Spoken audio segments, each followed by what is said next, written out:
No, I'm telling you, he was the worst.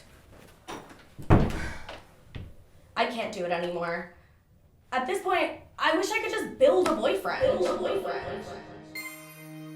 What do I want? Pretty eyes. Tall. Taller. Ooh, and he has tattoos. He dresses well. He's smart. He's an artist. But he's not annoying about it. He loves his mom, but not too much. He drives a hybrid. He's a good listener, good with kids.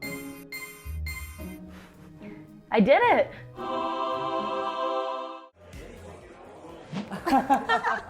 That's so funny. I was just talking about that on my podcast this week. Your podcast? No.